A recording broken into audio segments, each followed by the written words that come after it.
right, good morning, everybody. Welcome to the party. Today is Thursday. What's your meme Thursday, 9/11? Oh, Jesus, 9/11, September 11th, 2025. 24th anniversary of the horrible 9/11 attacks. This is episode 960 of your Simply Cyber Daily Cyber Threat Brief podcast. I am your host, all thumbs, all smiles, Dr. Gerald Auger, and over the next hour, me, you, and good friends like Anita Saylor, Space Tacos, Marcus Kyler of the Yeet Crew, those getting up early on the left coast like Elliot Matisse, Phil Stafford, Wade Wells, those in the Midlands like Port Zero, Deb and Grady. We got friends like Mara Levy. Guys, we are all going to be shredding the top cybersecurity news stories of the day. And together, we'll be going through them, going deeper beyond the headlines. What's up, Nerman? Nerman's always here, AA with a spoon. Guys, we are going to go beyond the headlines and give you insights, value, experience to be able to take these stories and level you up as a practitioner so you can be able to be the CEO of you and crush job interviews, be able to move faster and, basically make less mistakes or drive cyber risk down for your business stakeholders. It's all value here. That's the TLDR. Any which way you move, you're going to bump into value, whether it's from a friend, whether it's from the show, whether it's from some insight or tool, tip, technique, whatever it is. Get in here because we're all about support, inclusion, and empowering you to kick as much butt as you choose. You can choose to sit back on the Barker Lounger, pull the little lever on the side, and kick your feet up and chill for a hot minute. Or you can lean in and get as much value as you want. Choose your own adventure. Those books used to be super dope when I was a kid. If you're old, you know what I'm talking about. Hashtag olds drink. All right, guys. Hey, every single episode, including episode 960, is worth half a CPE. So when we get into it and get cracking, you're going to see this is effectively an instructor-led webinar, and I'm going to be delivering the goods. So say what's up in chat, grab a screenshot, include the date and the episode number, which is right there on YouTube, and essentially file it away. Once a year, count the screenshots. That's the answer to how many CPEs did I get from the Daily Cyber Threat Brief this year. Spoiler alert, the upper threshold is 120 total CPEs. So if you're here every day, congratulations, my friend. You have just booked 120 CPEs, which also is way more than any cert is going to require you to maintain. So get up, get going, and let's crack on. I want you to know, if today is your first episode with us, drop a hashtag first timer. Now listen, I was talking to Zach Hill yesterday, and we had a conversation about how lots of people just like to lurk and chat. And you know what? It's like listening to the radio when you were a kid. It's one way. It's a one-way experience. And if that's you, if you don't want to engage, chat, or whatever, you want to be on receive only, well, guess what? I support you. The Simply Cyber community supports you. And when you decide to turn it on the TX and not just the RX, right? So transmit versus just receive. When you're ready, we'll be here. No pressure. You do you, boo, okay? But if today's your first time and you want to let us know, drop a hashtag first timer in chat. We've got a special sound effect. We've got a special emote. And we have a special welcome for all of our friends that are here for the first time. So don't be shy. Drop a hashtag first timer in chat. All right, guys, every single day of the week has a special segment, and Thursdays is What's Your Meme Thursday, brought to you by this wonderful human being, Dan Reardon, a.k.a. the Haircut Fish. He makes a custom meme, pipe and hop. When he handed me this one this morning, I had to do one of the hot potato things because this thing was smoking hot. We'll do that at the mid-roll, and it's all about good times. So John Brock, 50-50 on lurk mode. No problem, John Brock. It's all about good times. Mods, if you see a first-timer in chat, holler at me so we can welcome them proper. Oh, hold on. Oh, yeah, I see. Okay, so I saw the John McClane emotes. I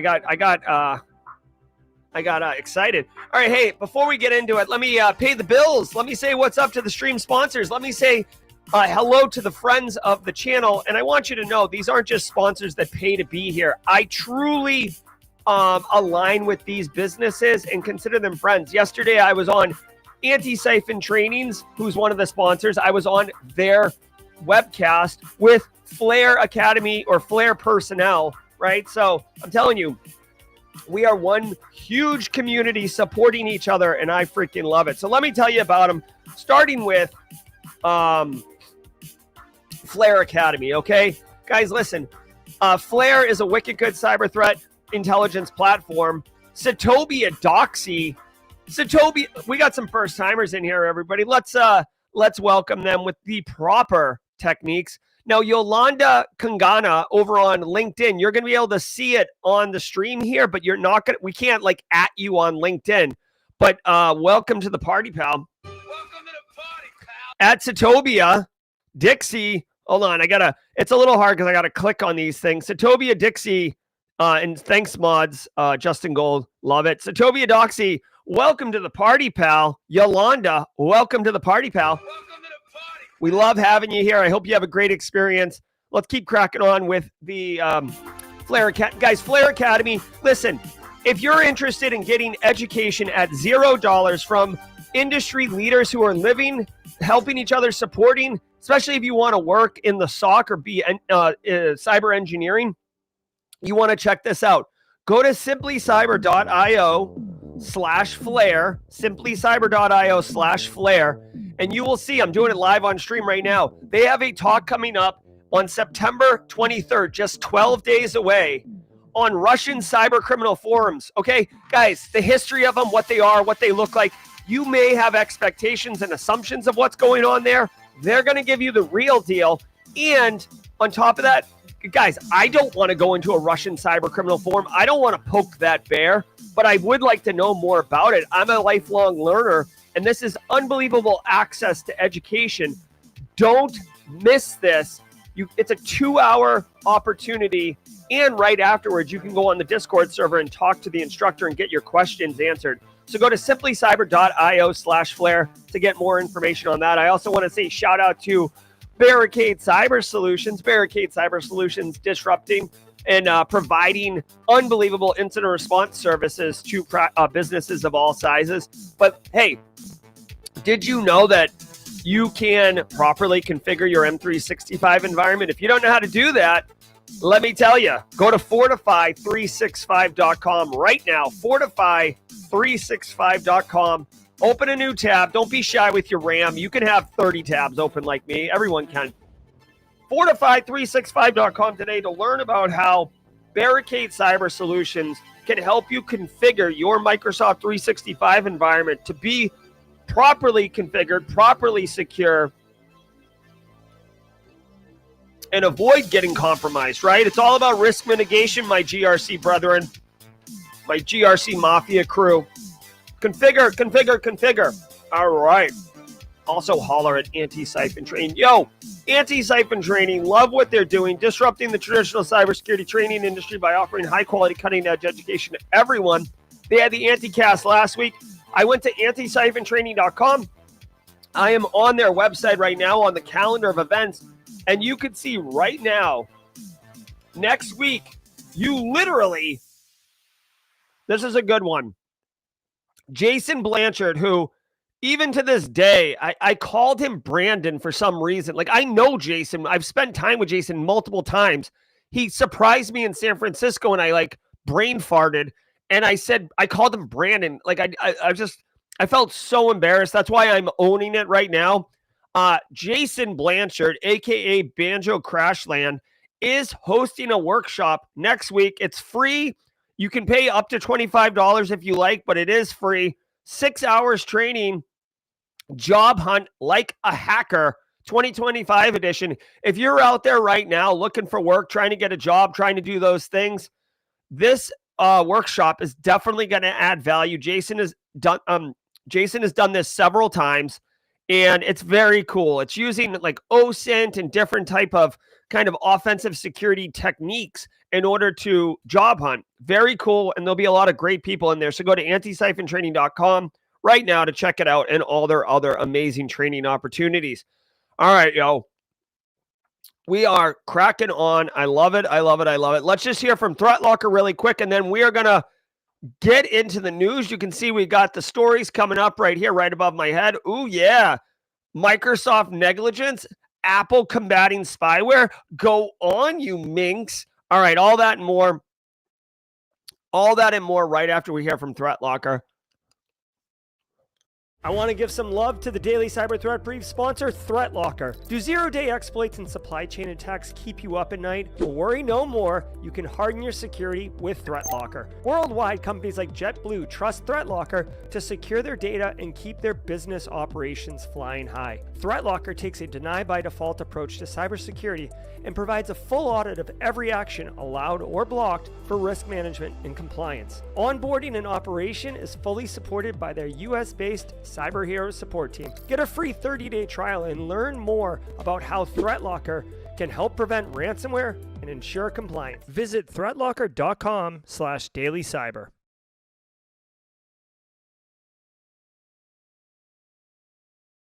All right, everybody, settle in. First timers like Satobia, Doxy, and Yolanda.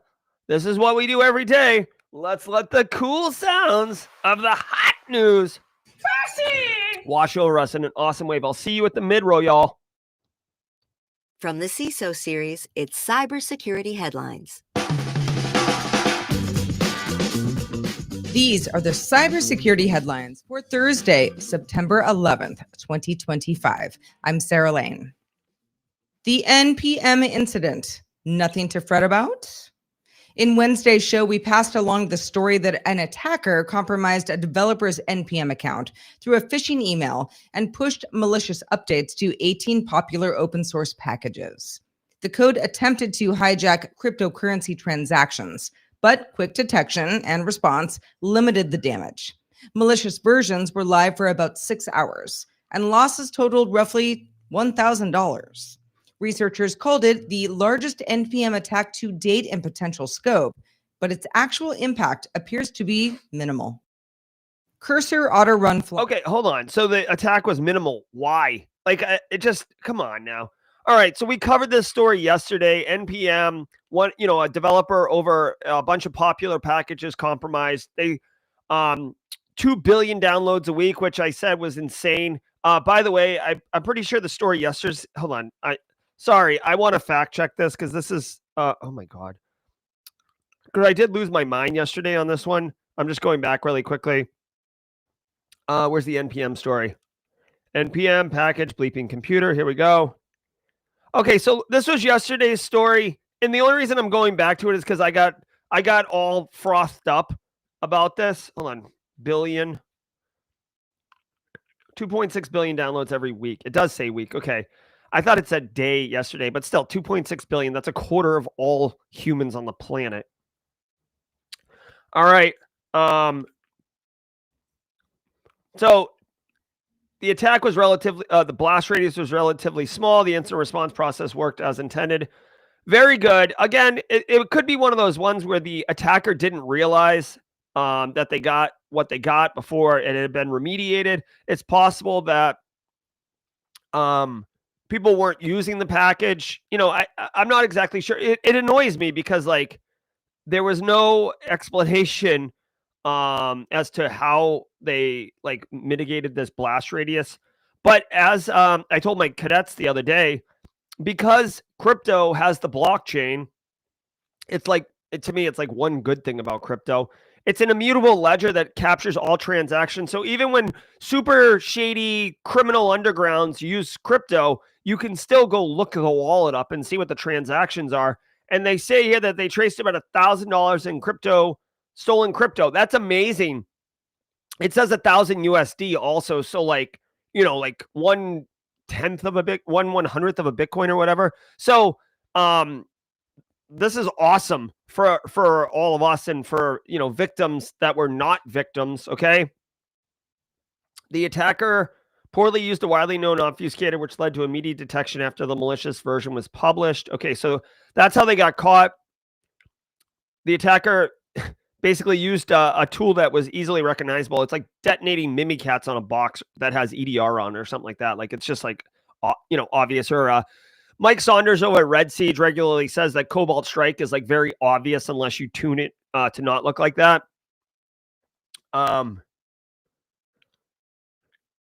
Okay. So we're not out of the woods yet. Researchers warn that other NPM maintainers were also targeted, which would make sense, right? I mean, this is like a bit of a spear phishing attack, but if it worked that successfully for one, major developer, why wouldn't it work on others? Especially since it was a well-crafted phishing email about their account being compromised and needing to reset the password. So it's a win for us. I just don't understand how the story. I don't understand how this was mitigated, but I'm all about it. Careful with your supply chain and your open source packages. This is a tough one to prevent, though. So I'm glad it didn't turn into a thing. Lets repositories execute code without consent.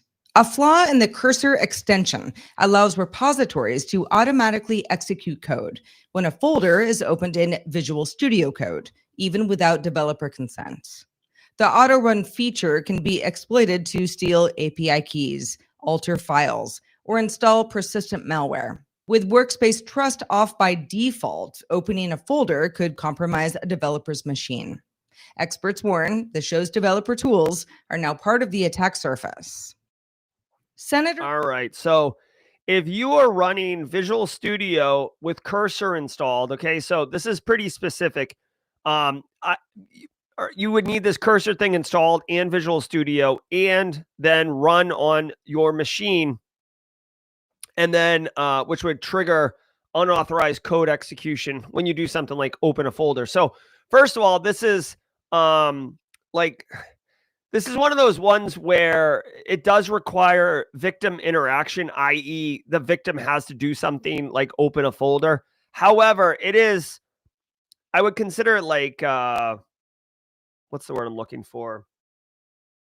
Like indiscreet or subtle, right? It's not like the threat actor. It's not like ClickFix where the victim has to like copy, open command shell, run, you know what I mean? Or like run PowerShell. Like just opening a folder, they're probably going to do that as just normal course of action. It doesn't look suspicious opening a folder.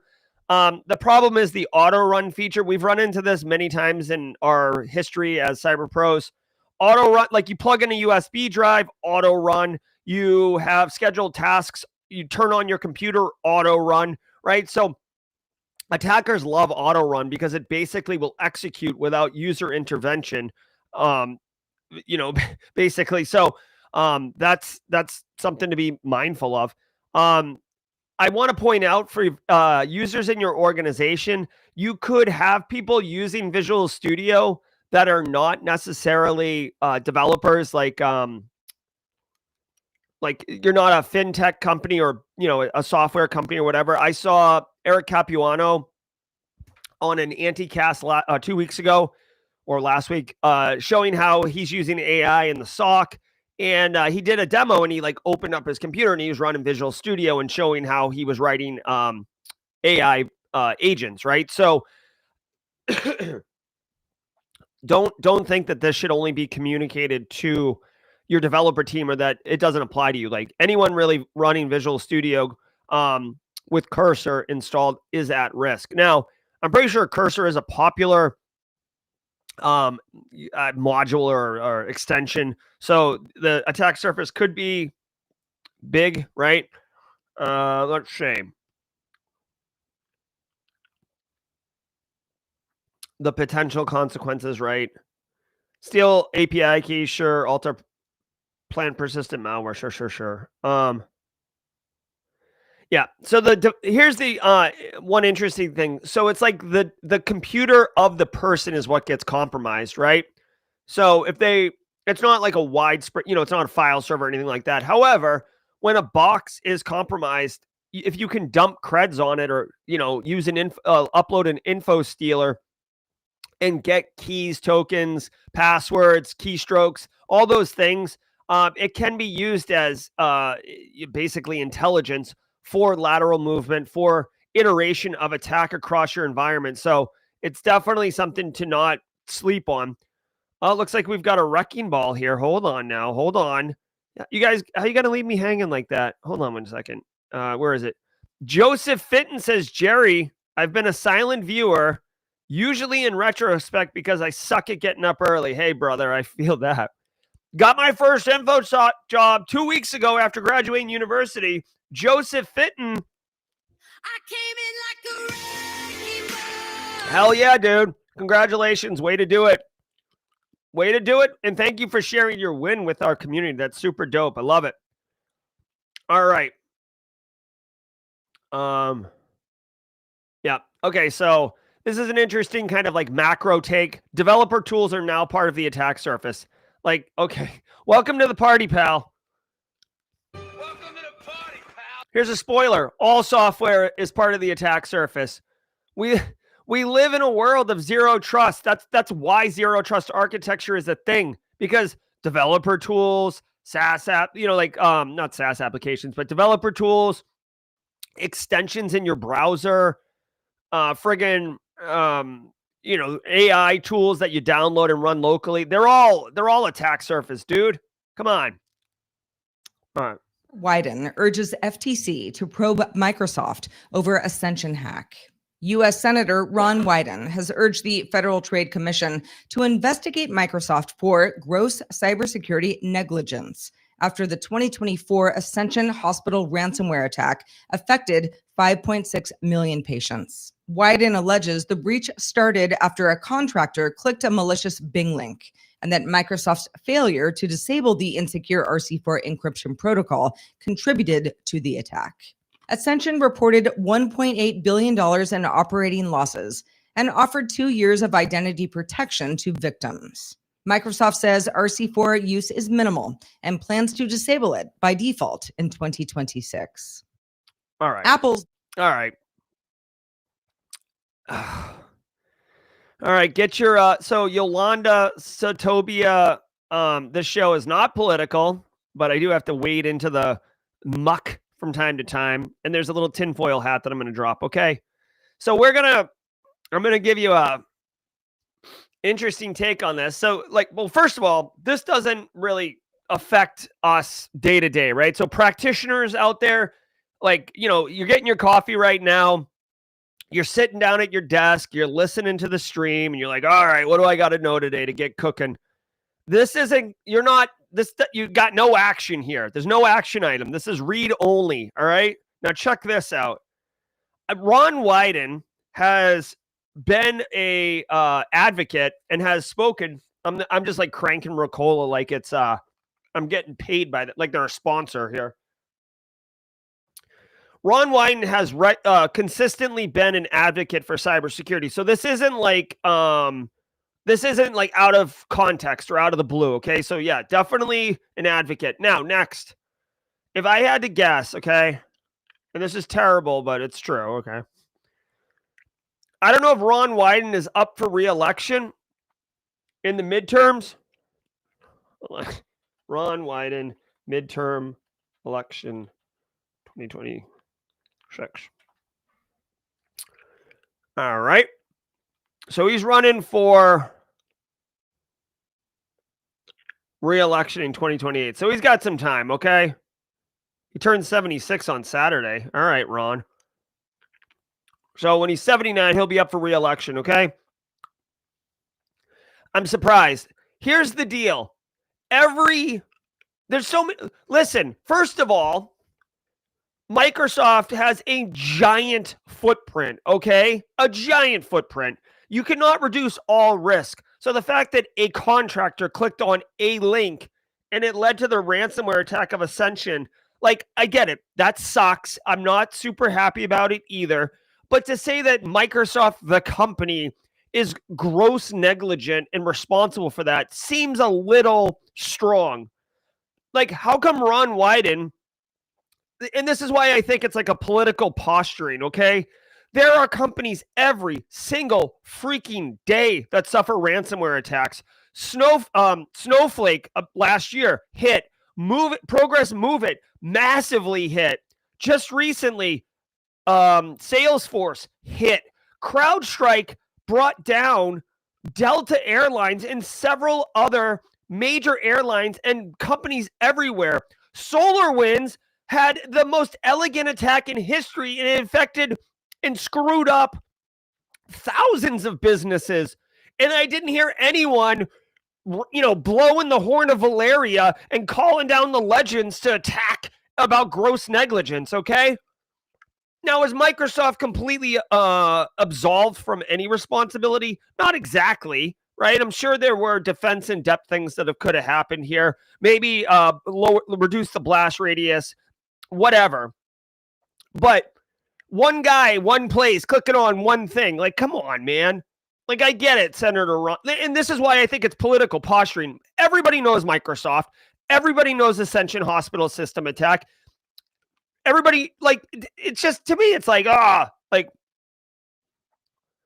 it'd be like someone like calling out like Tesla right now, or Google, right? Or Apple, right? Like, no one's like, I really want to call to attention this like obscure 3-person software company in Huntsville, Alabama for their gross negligence. Like, it's just not moving the needle. Okay, so that's my hot take. That's it. Is the Horn of Valeria, Wheel of Time. I'm rereading it. I'm in the second book, The Great Hunt. So please, quick shout out Jay and Michelle for the call out, the reference, deep cut. Okay. So that's my take on this one. They did talk about, like, to get a little technical, they talked about the RC4 encryption algorithm being out of date and Microsoft shouldn't be using it. Potentially, but there are cascading issues here that led to this problem, not just a single thing. I also want to point out a little today I learned, or TIL, I was pretty sure that RC4 was still used for HTTPS. Now, before you come at me like a spider monkey about, oh, Jerry, what are you talking about, RC4 for TLS? Like, listen, when you establish a web browser session, like right now I'm on winbuzzer.com, or if you go to simplycyber.io or whatever, and you establish a encrypted connection, it uses PK or asymmetric encryption. Well, first of all, it does the 3-way handshake, right? Obviously TCP, but then it does a 4-way handshake using asymmetric encryption in the certificate on the website. And the only thing that is exchanged with that asymmetric encryption key is a symmetric encryption key that's established in that moment. And I was almost positive that RC4 was the encryption algorithm to encrypt that, like basically the using the symmetric key for the data communication between the browser and the client. I mean, the client and the server. Was RC4. So please fact check me on that one. I don't know what we're using nowadays. I guess it's been a minute since I've been up to date, but either that or I'm right and they made a mistake here. I'm gonna try to fact check it while we're talking here. Memory Integrity Enforcement System thwarts spyware development. Apple launched Memory Integrity Enforcement, or MIE, in its new iPhone 17, iPhone Air, and A19, A19 Pro chips, meant to block memory corruption exploits used by mercenary spyware. MIE combines hardware and OS checks via Enhanced Memory Tagging Extension, or EMTE, verifying memory usage in real time to prevent unauthorized access. It doesn't fully eliminate spyware risk, but Apple says it does make attacks much harder and much more costly. All right. Hey, just as a quick update, I did the research on it. RC4 has been phased out. It was used as a stream cipher, very popular in the 2010s, with most of the internet's encrypted traffic being RC4 encrypted in 2015.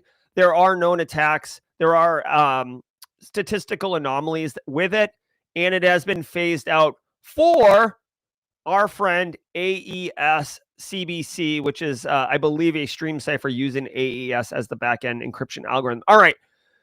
So let's talk about this. Apple did their huge WWDC or whatever you want to call it yesterday. I was super pumped that someone made a 7-minute video capturing all the things I needed to know. As you would expect, it's, their tech is smaller, bigger screen. Ever since Steve Jobs, this is a bit of a hot take. Ever since Steve Jobs died, like, their innovation is kind of stunted. But they've got a feature here that you and I are going to get giddy about. New memory integrity enforcement. Let's see what it says. Memory safety at scale, making zero-click exploits a problem. Now, obviously, there will be a race with developers like NSO Group and others, or software companies like NSO Group and Cellbrite to get in this and attack this and undermine it. You could see this being like, unfortunately, the amount of money that gets spent on this, you're not going to see a black hat talk on this because it's too much money to exploit or compromise this security control, but we'll find out soon enough. So the iPhone 17 and iPhone Air, by the way, I don't know why the iPhone, I don't know. At some point, I don't want my phone to feel flimsy, but let's see what they do with this thing. When I see memory integrity enforcement, it makes me think of something that we've seen in Microsoft operating system for years, which would be, oh my God, data execution protection. And then later on, control flow guard or CFG. You can go look at those. Data execution protection, right? DEP, as it's referred to. And then control flow guard, which is CFG. We could see that there. I'll leave that as a research exercise for yourself. But basically, these have been advancements on the defensive side at the kernel level in order to prevent threat actors from doing silly things like overwriting memory or taking control of the stack or the instruction pointer. Okay. So what does this work? Memory integrity enforcement will make exploit chains more expensive and difficult to develop. Okay. How's it work though? Software doesn't properly control. Yeah, see how it says these flaws when software doesn't properly control how it reads or writes to memory, allowing it. This is basically like all day long. This is essentially like a buffer overflow or stack overflow or being able to write into memory. When they're talking about memory, they're talking about like at the execution level where you can control the instruction pointer. So like the next thing that the CPU executes is pointing to like code that you control, like a shell code or something like that. And once that happens, it's over, right? You can see here, buffer overflows used after free errors, et cetera, et cetera. This is deep software exploitation. Right. Yeah. NSO groups, Pegasus software, et cetera, et cetera. Okay. How's this work? It's called enhanced memory tagging extension. Gives each piece of memory a special secret tag. Whenever the device tries to use a particular section of memory, the hardware checks the tag to make sure it's correct. If the tag doesn't match, the device will immediately stop the program. All right. Sounds like a good idea, but it's not going to, I mean, there's ways around that.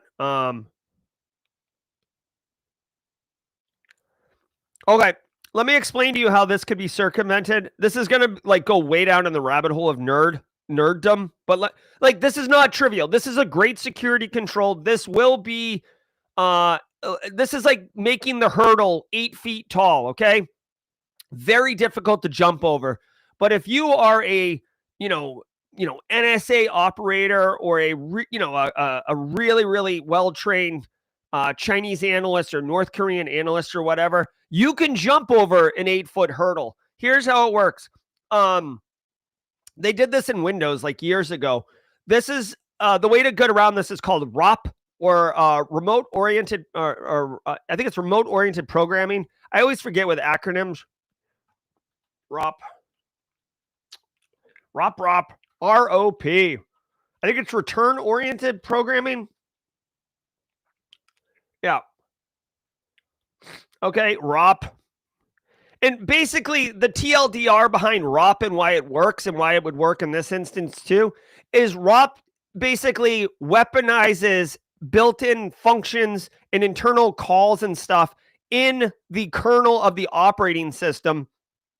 So the threat actor is not really like taking control and pushing their own shellcode and stuff. They're using memory that like they're using functions in memory within the kernel itself. And sometimes it's not even like a function call. It's like the way that the way that the operating system interprets the machine code, the opcode, if they can find it in memory, because there's data and then there's like opcode, right? Again, this is getting nerdy, but like there's data and there's opcode. So if you can find data that has the same kind of hexadecimal values as functions, and you can find these, they're called ROP gadgets. If you can find them, you can trick the CPU into running data, but it thinks it's opcode, which means you can kind of like execute functions that you want.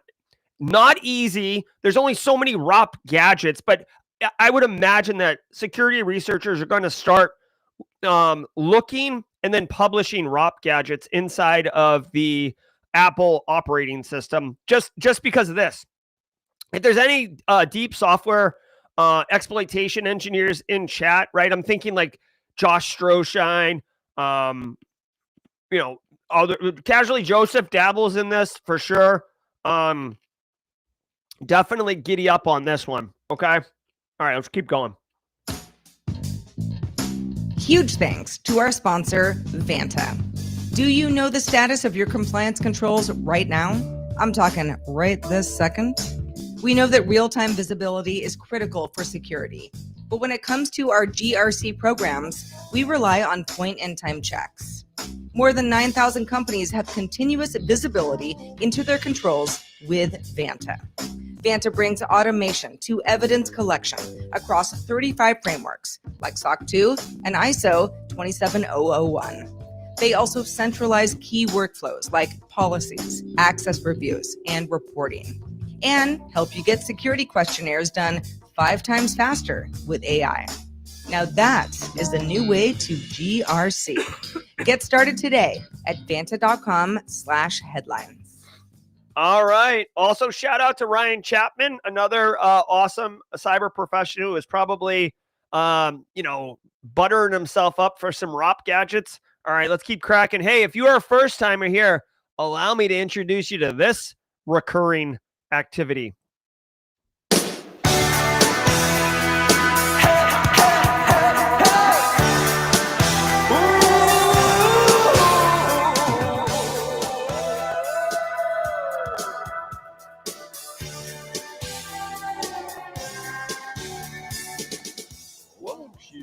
All right.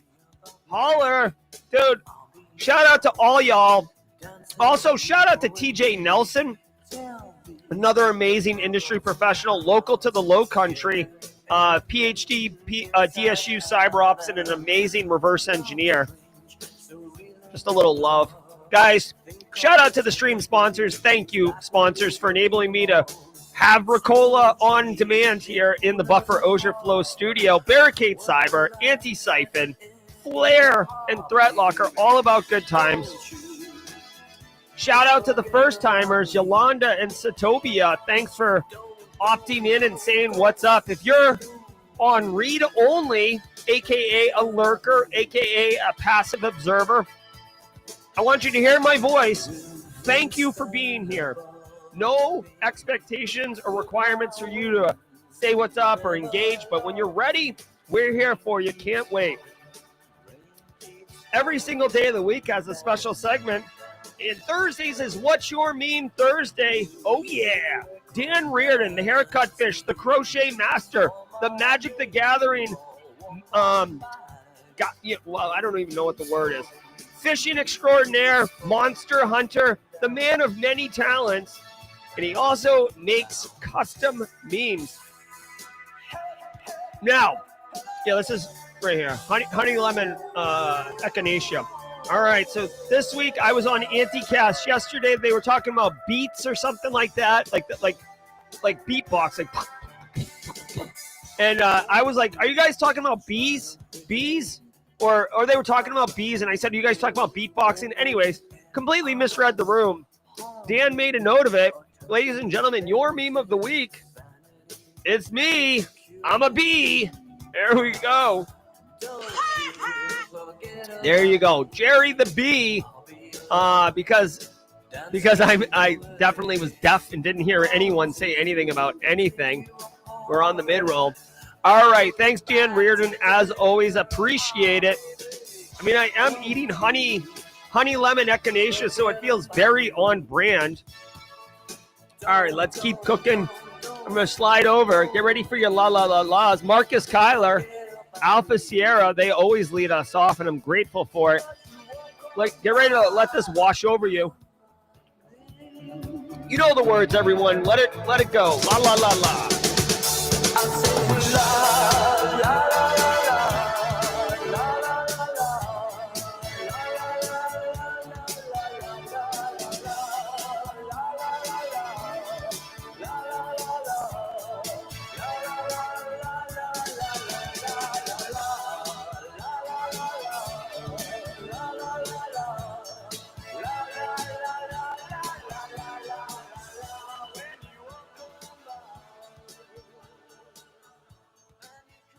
All right, let's finish strong, everyone.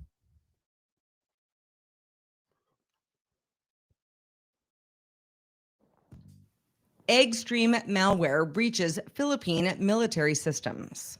Bitdefender researcher Bogdan Zavadovsky said in a report shared with the Hacker News that Chinese state-sponsored APT Group used a new fileless malware framework called EggStreme to compromise a Philippine military contractor. EggStreme operates entirely in memory, using DLL sideloading and a multi-stage payload to maintain persistence, steal data, and perform reconnaissance. Its core backdoor, EggStreme Agent, includes a keylogger and supports 58 commands for lateral movement, privilege escalation, and exfiltration. The malware also uses secondary implants and proxy tools to maintain access. Sales law. All right. All right, so it side loads a DLL, which is, kind of what China's all about now. Oh, okay. Excuse me. I didn't realize. Is it warm in here? Okay. So Chinese APT threat actor. The APT stands for Advanced Persistent Threat, so more sophisticated. They're attacking the Philippines in this instance, but China's been attacking everybody. Denmark, the Netherlands, United States, Japan, Taiwan. You get infected, right? Get your Oprah emotes out if you would. We haven't used it for that reason in a while. It's usually more of a community thing, but we'll just do that. Okay. All right, so let's look at this. We've got our threat actor enabling Windows services and then loading the extreme loader DLL side load every 10 minutes. Okay, so that is a persistent threat. It's funny because they said it's a fileless malware, but they write a DLL file to the disk. So I'm going to call shenanigans. Hey, please, SOC analysts in chat, threat actors in chat, let me know if I'm wrong. The malware, it loads into memory and it does more when it's in memory, but there's still something written to disk that has malicious components to it. So I wouldn't call it fileless. All right. The DLL will extract an agent, some type of loader, right? And then it's going to inject itself into the winlogin.exe executable, which, either like process hollowing or something like that. I don't know what this ielogutil.exe MUI is. So if anyone knows that, let me know. But then it injects into explorer.exe or msmp engine.exe, whichever one's running. And then it's basically, it looks like it's, injecting, however that happens, right? It can happen a couple different ways. I will say that this is definitely full featured. They said it has 42 different function calls. That's pretty impressive, dude. That means that the threat actor, the operator in, the criminal layer, can send 42 different commands via C2 to the infected host to do things. It can get drive information. It can run a command shell. It can close all connections gracefully. Yep. Basically read a file from a server. This is basically pulling down additional payloads. Send an external IP address by making a request. Yep. There we go. There you go. I mean, there's a bunch of different ways to get your external IP address, but I see a lot of threat actors using the AWS one. I forget what it is, but I'd love to ask. Wade Wells is kind of the token detection engineer I go to initially, but like anyone in chat, like typically you don't see like the my IP AWS. Like it's a well-known AWS get my IP address domain. It's like a well-known one. Where rep? No, not NS lookup. There's a friggin' domain, or there's a URL you go to, and it like basically is not really it's not designed to go to with a web browser. You're supposed to like curl it or just wget it to get that IP address. That tells threat actors where the machine is. Okay. This is a bit. Oh my god, double workflows. Stop. It says here it has 58 commands. I thought it said 42 earlier. Apparently they've updated it while I'm doing the story live. 16 more features. Yeah. Basically, if you got this on your box, you probably want to re-image it. Call it a day. China infected a Philippine military installation. These are targeting nation-state threat actors. Hopefully, if you are a government or military, or you're responsible for national security, you have some additional levels of security best practices. This was a contractor. I do want to point one thing out. I don't know how they do it in the Philippines, but in the United States, CMMC final rule. CMMC just passed the final rule, I think, this week, right? Starting November 10th. Hey, GRC Mafia, get ready. The floodgates are about to open for all of us. By the way, little OPSEC problem here. November 10th, Marine Corps birthday. Hoorah. It's also somebody's birthday.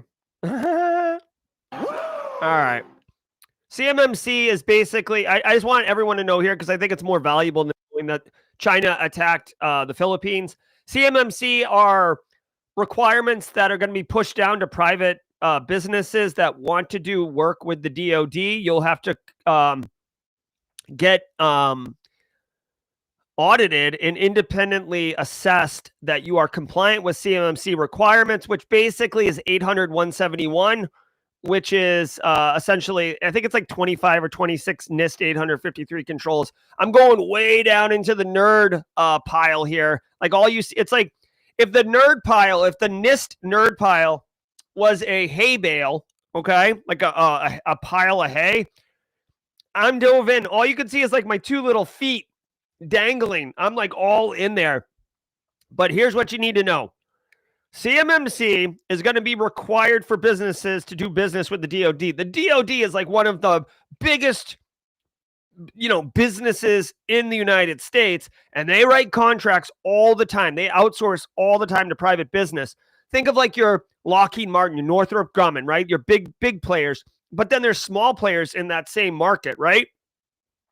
So all of them are going to have to agree to follow CMMC. Now, there's different levels of CMMC depending on the data you're going to do. But all that means is that you'll have to be 800-171 compliant. All that means is that there's like 25, 26 controls in NIST 853 that you'll have to comply with. All that means is that you'll have to make sure that you have the security controls in place at your business, improve it, independently assessed, to be able to hand that piece of paper to the DoD when you bid on a contract, or else they're not going to allow you to do that, which means businesses won't be able to make money, which means the CEO and the chief revenue officer and everybody in the business who wants to get paid Straight cash, homie. is going to turn to the nerds and be like, GRC people, how do we agree? How do we comply with this? How do we make it work? Just tell us.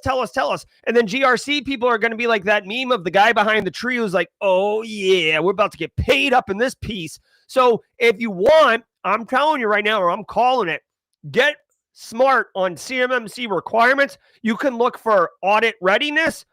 You can't do the independent official assessments. That's like a racket altogether. You got to be a 3 CPAO. You got to pay money to get the training.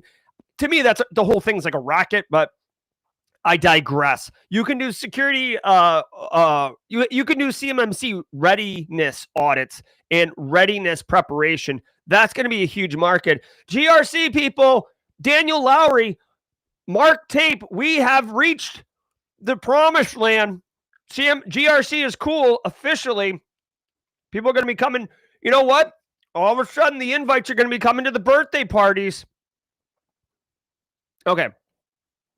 Drift, hack, claims Tenable, Qualys. Where are A we? supply chain attack on SalesLoft's Drift AI chat agent exposed OAuth tokens, affecting multiple companies, including Tenable and Qualys. Attackers apparently accessed SalesLoft's GitHub account between March and June, then used the tokens to gain unauthorized access to Salesforce data, including customer contact information and support requests.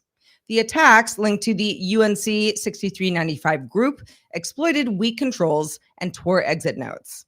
Both affected companies said their services remain operational and disabled the Drift integration to contain the breach. Jaguar.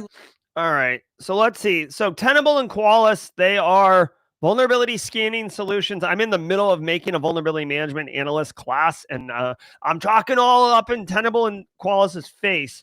To me, it's a coincidence that they're in the same vertical. Anita Sailors, who or where should I go for this cert? Just Google CMMC-AB and you'll get it. Jacob Horn is a good follow on LinkedIn for CMMC related stuff. You won't be able to get the certification. The certification for CMMC is for businesses, not for individuals. All right. All right, so sales, Loft, Drifts, AI, chat, marketing as a service. So you go to Tenable's homepage, and some AI bot pops up and says, "Oh my god! Oh, hold on one second. I just had a piece of Ricola stick to my uvula or to my tonsils." And just like hang on there, like, oh, I was like a dog who had peanut butter in the back of their mouth. They're like, I'm good now, though. All right. As I was, as gracefully as I can resume operations as a normal news anchor here. Like, dude, this information was just like CRM information. Okay. So the fact that it's security companies, not great because you can see who's been talking to them, but it doesn't necessarily mean you're going to be able to identify that they are using Tenable or are using Qualys. Dude, these things, this is like, I hate to be such a nerd, but like the information here is like top of funnel, right? It's people interested in the product. It doesn't mean they're using it. It certainly doesn't have sensitive information about the victims and stuff like that. These businesses disabled the chatbot, okay? Okay, let's keep going. Land Rover admits possible stolen data. Jaguar Land Rover, or JLR, has confirmed some data may have been compromised in a cyber attack that halted production at UK plants, affecting around 1,000 vehicles daily. JLR's parent company, Tata Motors, hasn't said whether the data involved customers, suppliers, or internal records. The attack was claimed by the Scattered Lapsus Hunters Group and forced JLR to shut down IT networks, while the National Cybersecurity Center assists with recovery. Chili. Yep. All right. So there is I guess like a Justice League, but it's that's probably not the right term to use because it's like cyber criminals, but Shiny Hunters, Lapsus Group, Scattered Spider, they formed like a coalition. It's like Simply Cyber, Black Hills, Hack Smarter, and others forming a coalition, except these are cyber criminals, and they're good at what they do. They share, tooling, they share techniques, they share infrastructure, and they hit big targets. Jaguar, Land Rover. Guys, all day long, this is just, I know it's like a luxury car company, but just let's peel that back for a second. This is a manufacturing vertical ransomware attack.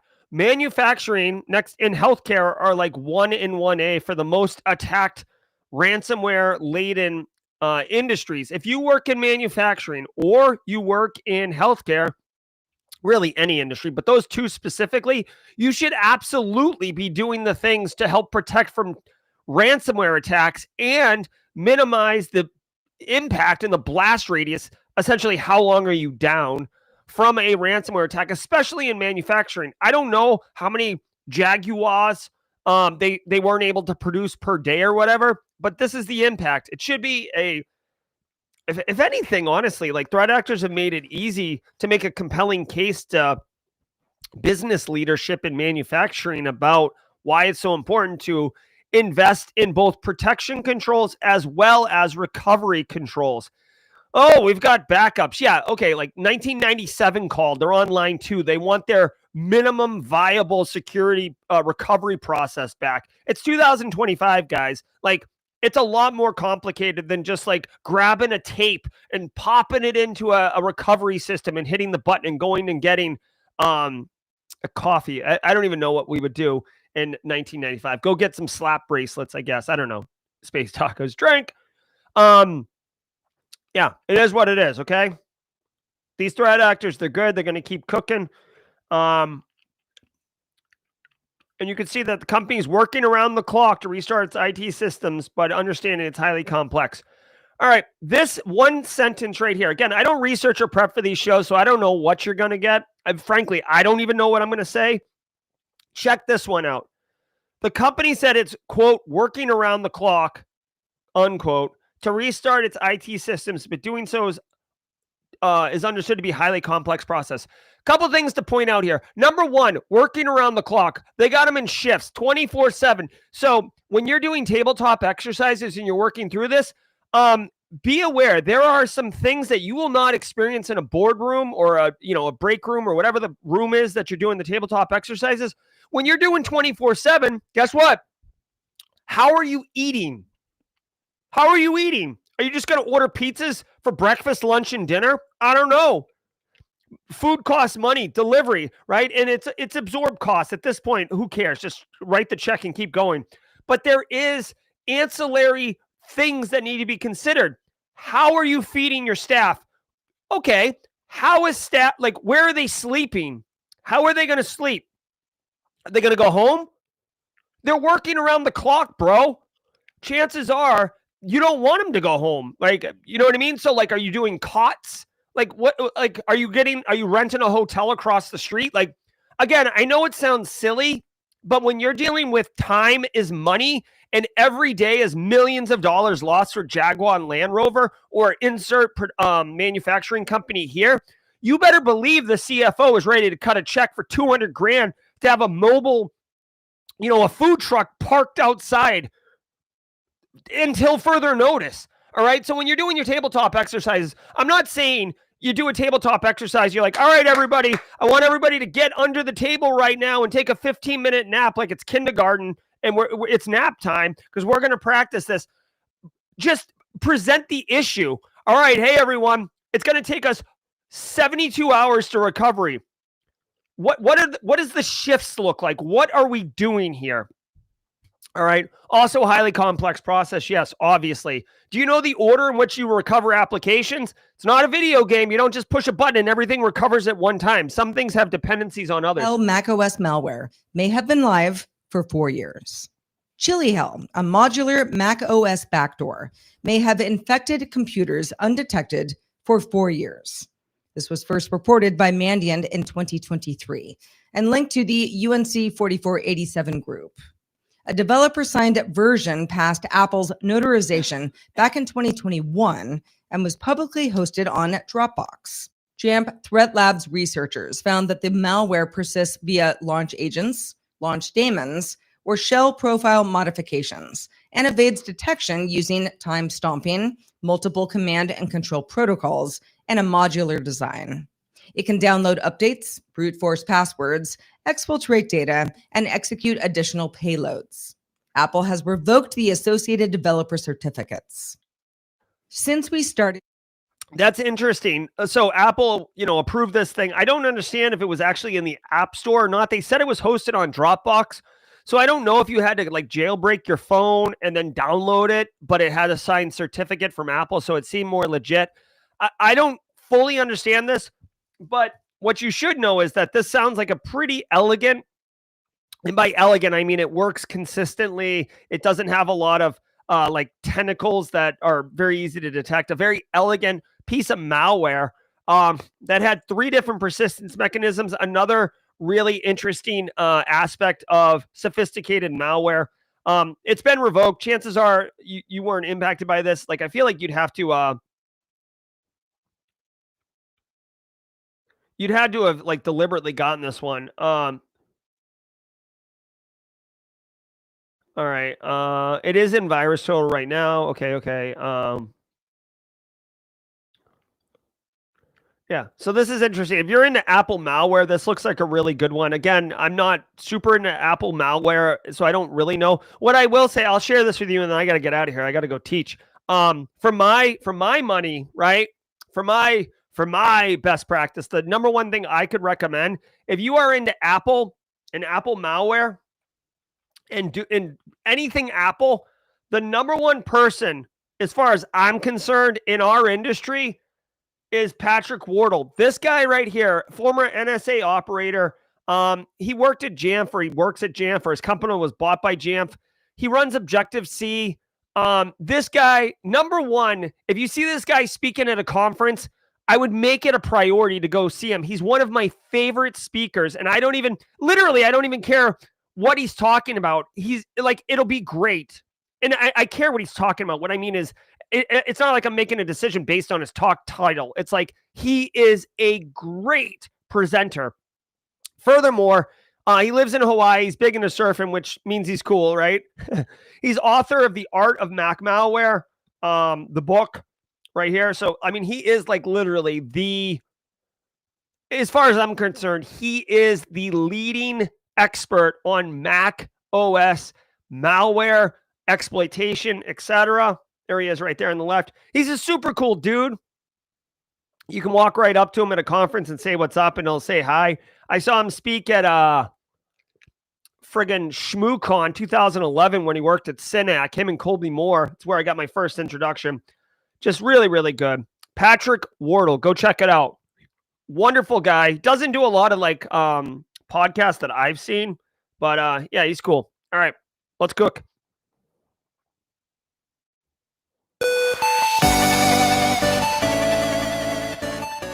Oh my God, that was the fastest hour in cybersecurity, I'm pretty sure. Might try to coin that, fastest hour in cybersecurity. Don't go anywhere, because we are going to be doing jawjacking. I want to say shout out to you.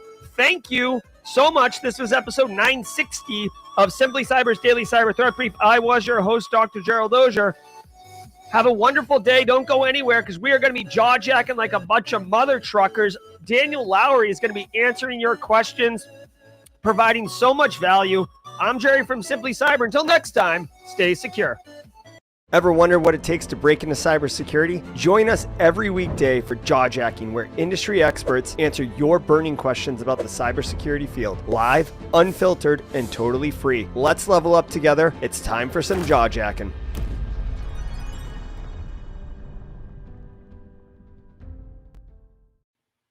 Hey there, good morning everyone, and welcome to Simply Cyber Jawjacking. I'm your host, Daniel Lowry. Today is going to be a lot of fun, because now you get to ask me a bunch of questions, and hopefully, fingers crossed, I can give you a useful answer. I have noticed that some of the questions can be more complex than others. I actually got one yesterday in a DM in LinkedIn, and it was a really good question, but a very complex question. But I like those kind, because then it makes you think. It makes you go, And from that, guess what? That internalization of these questions, those are the kind of things that are going to make you grow and make you get better, make you understand things in a better way, because it adds context, it adds character to what it is that you might already actually even know. So really cool stuff. I love doing this kind of thing. So thank you guys so much for joining me today. Hopefully we're going to have ourselves a great time. So if you have a question, you know what to do. You drop it in the comments section and hit in the chat. And you go, hey, Daniel, I got something for you. A quick quick aside, quick question here. What do you think about X? I'm looking at that. What's your thoughts and opinions on that? And sometimes that's exactly what it will be. It'll just be opinions. But hopefully we can get to some objective truth from time to time. TechCrunch 11 says Daniel Lowry has entered the chat. Time to get the Lord's Camo Cup ready. I do have it right here. It is always near and dear to me. It does not travel far from me. But today I am drinking from the Grogu Cup. For those of you that follow the After Dark show, we had Mike Saunders on last night. Was fire, super fire. Mike from Red Siege, obviously a huge fan of Red Siege. I know Jerry is as well. Great bunch of people over at that little boutique pen testing firm. You may have heard of them. But man, we had a good time last night talking to Mike about pen testing, red teaming, and we did speak a lot about, some how to get jobs and do that kind of thing. So let's get into that. I think I see at least one question. I'm just going to check and make sure that I haven't missed anything. But I got my first question here from Anita Sailors. Anita is asking, which direction should I pivot from doing bug bounties? If I do, just thinking about it now. So if you're working on bug bounty stuff at this point in time, which is let me applaud you. I have tried to tell many, many, many, many people that this is a great way to get practical, real world production, hands-on experience in cybersecurity, right? It doesn't matter if you find duplicates. It doesn't matter whatever. You are actually working on somebody's website, right? You go to things like HackerOne and BugCrowd and so on and so forth, all these little platforms for responsible disclosure and bug bounty programs.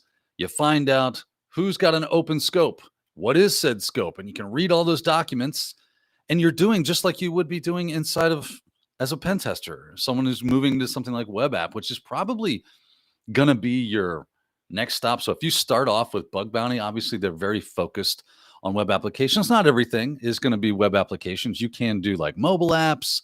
You can do desktop apps as well. There's plenty of stuff to do. But people just tend to focus when it comes to bug bounty. At least it is in my experience. That tends to be the lion's share of what people are doing when it comes to bug bounty hunting. You go out into web applications, you look at the scope for Verizon or Yahoo or whatever the company is, or Bob's Used Tires. And they say, hey, anything with a Bob's Used Tires domain is on the table. That's in scope. And maybe they have an exclusions list. This is all really good practice. So bug bounty hunting, I applaud you for going there first and saying, hey, you know what? There's nothing stopping me from testing on real applications out there. You just got to go and read the scope document, read the disclosure form, follow the rules, do what they tell you to do. And then you never know. You might actually find something. You might actually find something that no one else has found. And now you get a CVE. And you can put that on your resume, right? So if you want to spend some time doing that, I wish, honestly, I had more time for that kind of stuff my own self. But I'm too busy training you good folks out there so that you can go find them. Ask Kathy Chambers. She's always like, you're like the kingmaker. You're always helping people like excel in their careers. I'm like, yeah, because that's what I like doing. It's actually kind of fun to get that out there. So really, really fun. So if you're looking to start focus on bug bounty, that's going to be great. And then the jobs that you will want to look for after you've gained some experience doing that, at least generally, is you could apply for things like pen testing. You could apply for things that are on the blue team side of things, on defensive, because now hey, this is the kind of things that we see a lot on how I was able to gain access. I was able to find sensitive information. I was able to get cross-site scripting. I was able to get CSRF. I was able to get, server-side request forge or whatever the case is. And that's something that's going to help you get a deep knowledge of those things as well, because modern web applications are very complex. It's not like the lab environments that you work in on Hack the Box and Try Hack Me or other lab systems. Those are very simplistic, or even the ones that you can spin up in your own lab environments with Docker or whatever. Those are great and they are good for learning, but they're going to be nowhere near as complex as what you find in a real modern web application, and what the calls that are being made, the JavaScript things that come down, and all the different sites that kind of build the site that you are going to. So you just make one request and it's like 30, 40 pages of stuff, of requests that get made on the back end. But you start to learn how a modern web application actually works. And from that, you can either defend it or you can work as a tester. So someone that is like a web app pen tester, maybe that's going to be your niche. You can do API pen testing. Getting into things like, and of course, you're going to work with all the best and cool tools, right? You're going to want to get, if you're going down the bug bounty hunting road, you're going to want to get really fancy with Kaido. You're going to want to get really fancy with Burp Suite, maybe even buy a license for Burp Suite. You're going to want to get really fancy with Postman.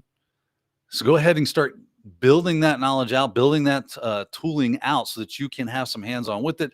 And as you work with those web applications, you're going to get really good at that. And all of a sudden you're going to be like, well, I owe you do this. And you send out a responder and you, a repeater. I've been doing a bunch of,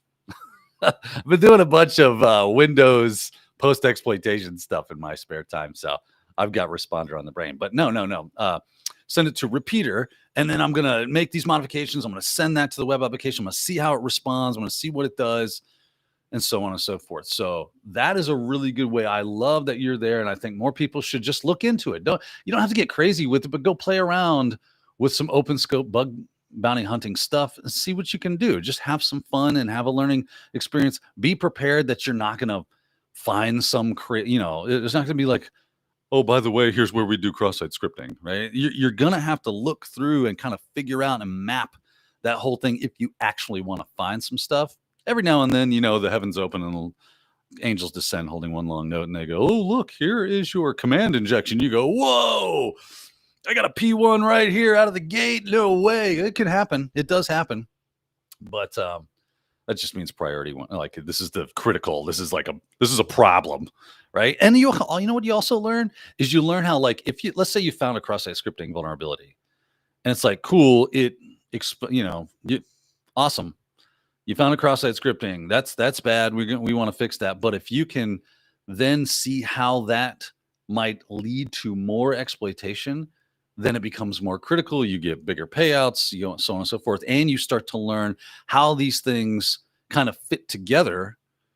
And that makes your knowledge and experience that much more, making you stand out from the crowd, giving yourself a lot more to go on. So there you go, Anita. Hopefully that helps you out. Great stuff there. All right, let me see here. Let me looking in the chat. Oh, Chatteroo. Let's see what you have for me today. Good morning. Christopher Young is in the house. Christopher, it was your question that I was talking about this morning, about a very complex question. I sent you a quick DM back after I read it. I will be getting to you, but that is a complex question. And it will require a complex answer. All right, here we go from Nabs. Yeah, great Nabs. I like this.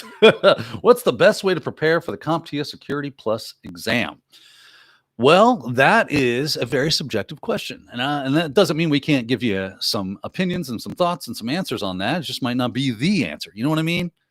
You get that? Does everybody understand that just because I have an answer doesn't mean it's the answer that's right for you? It's just one of many possible answers. Now, for me, when I'm preparing for an exam, I do a lot of anxiety, right? And I'm like, I'm going to fail. I'm a failure. Imposter syndrome. I hate your guts. I hope you die. And then you go, okay, now that I've had my little pity party that I'm going to take this exam and I already feel like I don't know anything. Then you realize, okay, I actually know some things.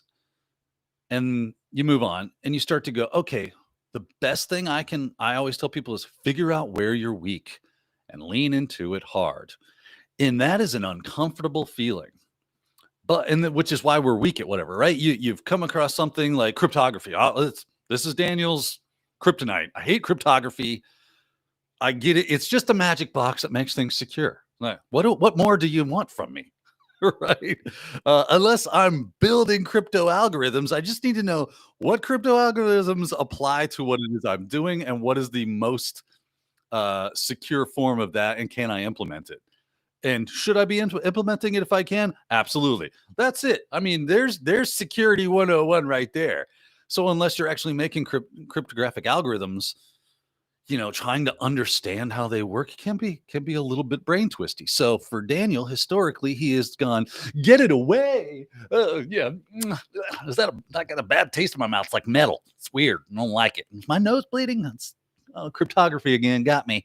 Right. So, but to be able to pass these exams, what do you got to do? You got to stink and learn this stuff at least enough. So you look at those exam objectives, you figure out how deep of a knowledge that they want you to have with it, because they don't, especially with Security Plus, they're not necessarily going to be asking you to go out there and write a crypto algorithm. What they want you to do is be familiar with those basics. Okay, well, here's the scope of my learning. Here's what I need to know about this to be successful. Okay, so you start there. Define the goalpost, right? So that you can kick the ball and make it through. Okay, now that we've got the goalposts defined, now what do I need to know? Here's the list of objectives that they're asking for. Let me go through that. Can I explain each one of these objectives without looking at my notes? If you can do that, you're ready for that, right? That portion. If you can do that with all the objectives, at least to some degree, you're probably ready. And of course, there's things like practice exams and flashcards that you can do, and working with a study group where you can kind of test each other and get an idea of where you are. This is why we always recommend doing a lot of these things when it comes to exam prep, because you have blind spots, right? A friend of mine said, you got a blind spot. It's right here. And I can see your blind spot, or you can see mine, right? But I can't. You say, you got a blind spot. I go, where is it? It's above your head. And I go, I don't see it. I looked above my head. I don't see it. Right. So having people to bounce off with, and they can kind of see where you're weak and go, hey, notice that you should probably focus in on that cryptography, Daniel. You're not doing great there. I'm like, ladder fence and AES and public key and private keys and which key does what. It's really twisty. I know, but just settle down, figure out that weak spot. Man, you got attacks down pat, man. All the different types of malware, all the different types of reasons that people hack and things of that nature. You got all that down.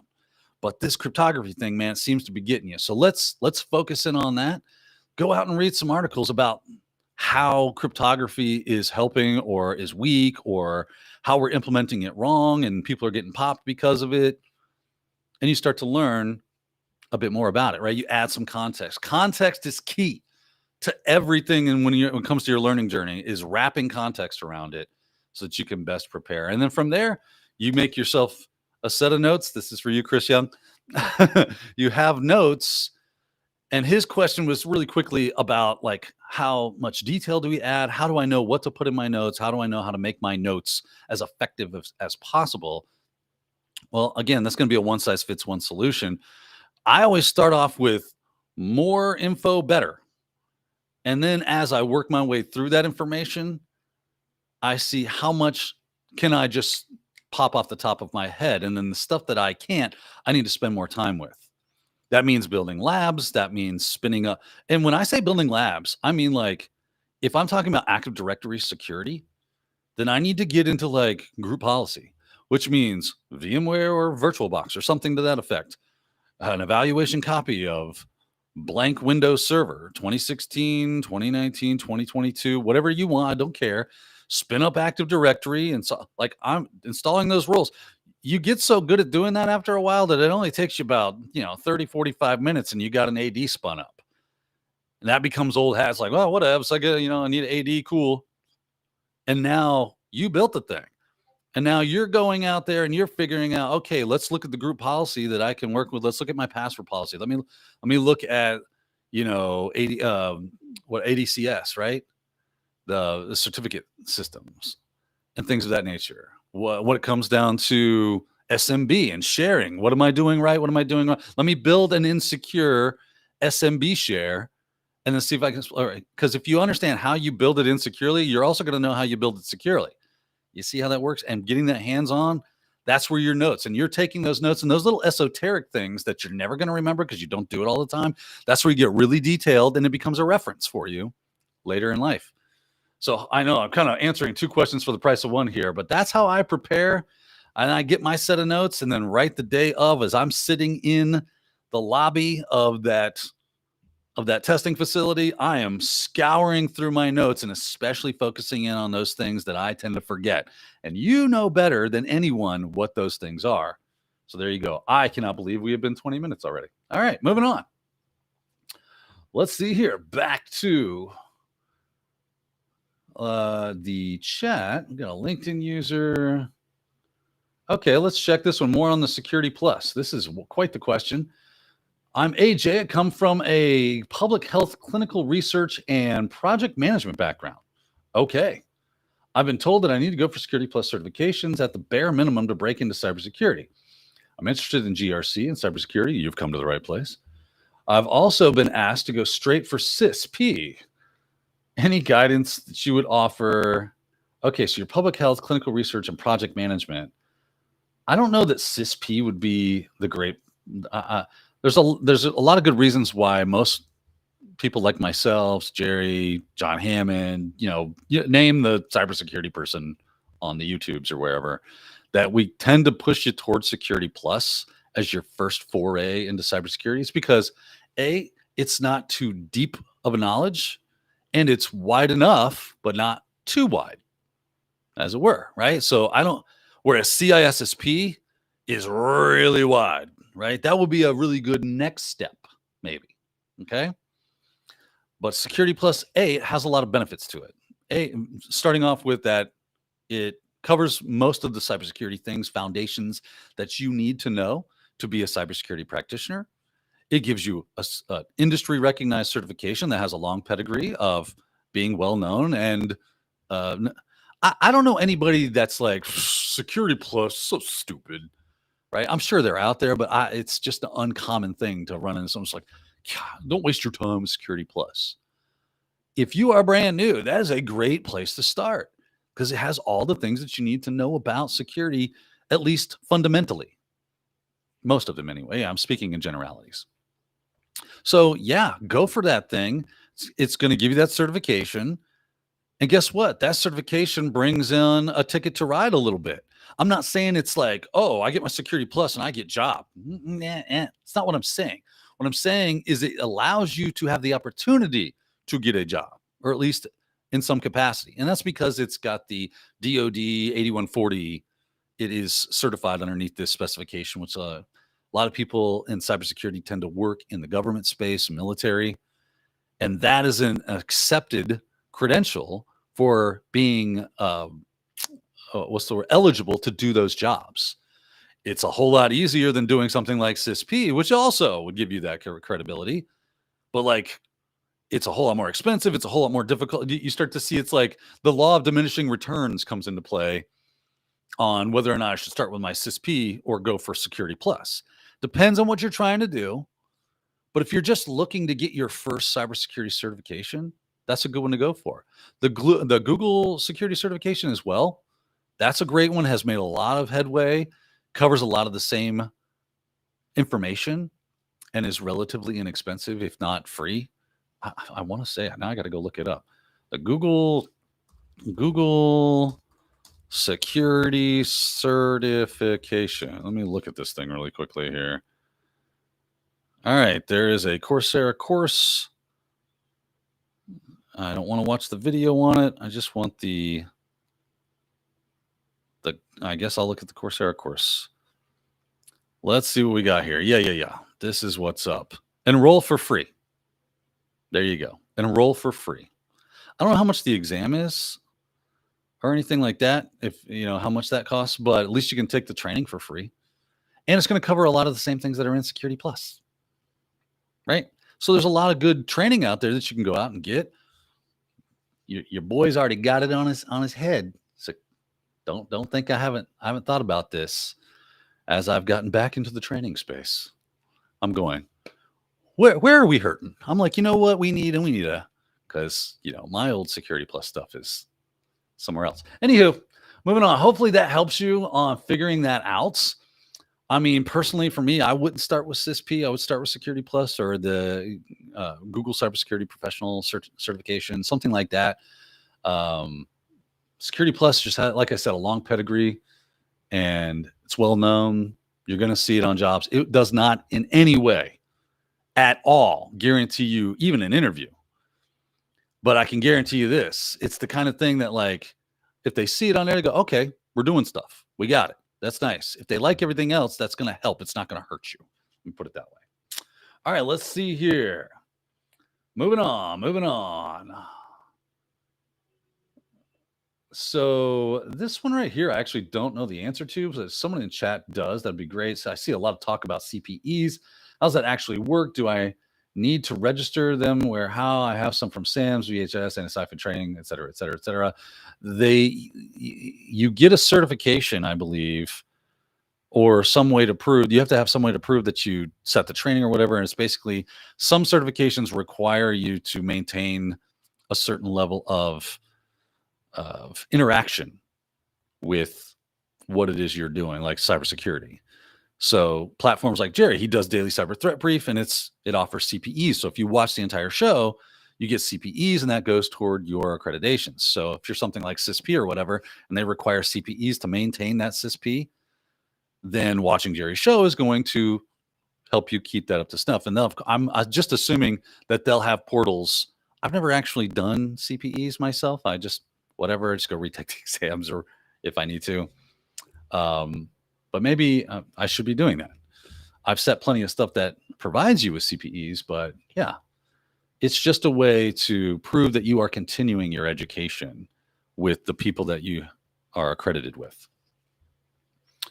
All right, let's see here. Well, this is an interesting one.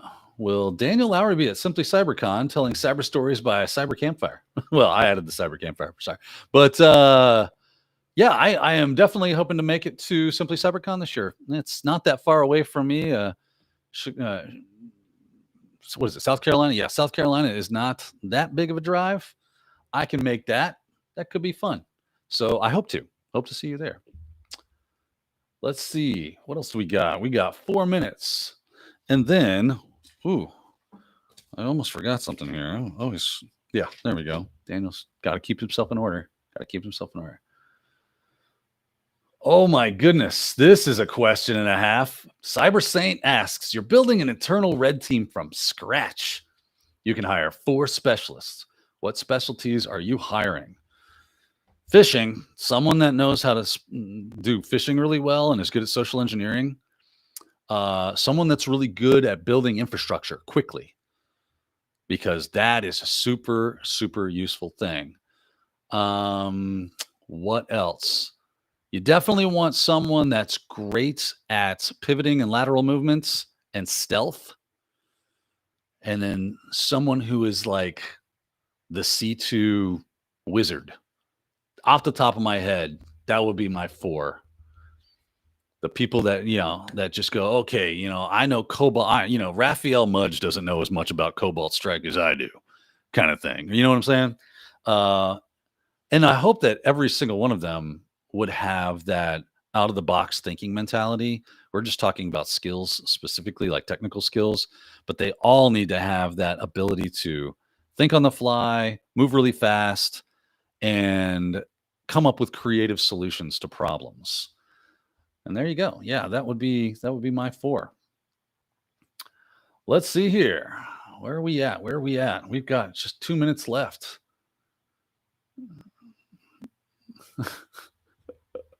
Okay, this is interesting. From Ian Michael, in your experience, how successful do you think a food truck pen test company would be? Starting with spearphishing HR to get permission to set up the parking lot, still the CC's wireless pen test for like a wireless pen. I mean, I when it comes to pen testing and all this cybersecurity stuff, showing up in a food truck might put some people off. And it's just optics, right? Like, it's funny to think about, like, yeah, these little almost guerrilla style pen testers, but it's like, it gives like the impression of fly by night companies, and nobody wants that. Everybody wants, it's all about trust when it comes to cybersecurity. The people that are hiring, they need to trust that the people that they are hiring are awesome. And not that you couldn't use something like a food truck or a van or something to that effect if you were doing a wireless assessment. to perform that situation, that's totally fine. That would be kind of funny. Make it look like an FBI van or whatever is out in the parking lot. It's Bob's AC repair, but it's really you in there with a bunch of Wi-Fi pineapples doing crazy stuff and having a good time with Aircrack NG and, Insider and things of that nature. But yeah, I don't know if that would necessarily be what they would want you to do. It just all depends on the scope. You gotta look at the scope and just the idea that you would have some like small 1-2 person shop that's all you provide is Wi-Fi pen testing. Maybe for smaller organizations that are not as mature, that could be a work. So maybe in that vein, that could be. Honestly, I'm just kind of spitballing, and we are out of time. So we'll have to save that for another time. Now it's time for you guys to head over to the Cybersecurity Mentors podcast to enjoy that. Hopefully you guys have enjoyed this little round of Jawjacking. I know I sure have. Thanks for joining us, everyone. And until next time, stay secure.